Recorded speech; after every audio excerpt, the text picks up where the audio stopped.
भारतीय रुपया डॉलर के मुकाबले इतिहास के सबसे निचले स्तर पे पहुंच चुका है। 95 के पार जा चुका है। देश की करेंसी तेजी से नीचे गिर रही है, लेकिन हमारे महामानव का इस पर अभी तक कोई जवाब नहीं है। याद है ना आपको 2014 का वो दौर, जब विपक्ष में बैठे हमारे प्रधानमंत्री जी ने चुनाव से पहले दहाड़ते हुए एक ऐतिहासिक भाषण दिया था। ये ऐसे नहीं होता मित्रों, मैं शासन में बैठा हूं, मुझे मालूम है इस प्रकार से रुपया इतनी तेजी से गिर नहीं सकता। अरे ये नेपाल का रुपया नहीं गिरता है, बांग्लादेश की करेंसी नहीं गिरती है, पाकिस्तान की करेंसी नहीं गिरती, श्रीलंका की करेंसी नहीं गिरती।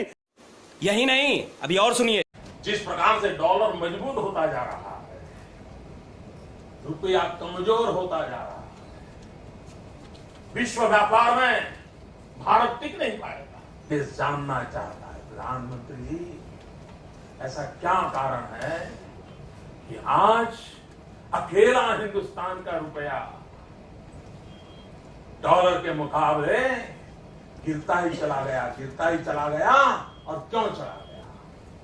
और मैंने साफ मांग की है, ये सिर्फ आर्थिक कारणों से नहीं हुआ है, ये आपकी भ्रष्ट राजनीति जो चली है दिल्ली से, उसका इसके अंदर बहुत बड़ा रोल है। बहुत गंभीरता से आरोप लगा रहा हूं।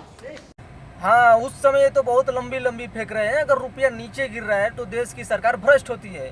अब मैं आपसे ये पूछ रहा हूँ कि पिछले 12 साल से इस देश के प्रधानमंत्री हैं और दिन प्रतिदिन रुपए का वैल्यू नीचे गिरता ही जा रहा है, और जब भी इस मुद्दे के ऊपर आपसे सवाल पूछा जाता है तो आप मौन धारण कर लेते हैं। देश आपसे जवाब मांग रहा है मोदी जी, इसके ऊपर आपको जवाब देना ही पड़ेगा। क्यों रुपये नीचे गिर रहा है, क्या कारण है? और कुछ अंधभक्त का कहना है कि रुपए नीचे नहीं गिर रहा है, बल्कि डॉलर का औकात घट रहा है। अमेरिका की इस टाइम पे इसीलिए सटकी पड़ी है क्योंकि डॉलर की वैल्यू घटती जा रही है, बिल्कुल खत्म होती जा रही है। डॉलर औकात घटती जा रही है, वैल्यू भी नहीं बोलना चाहिए, सही बोला भाई ने, औकात घटती जा रही है अमेरिका।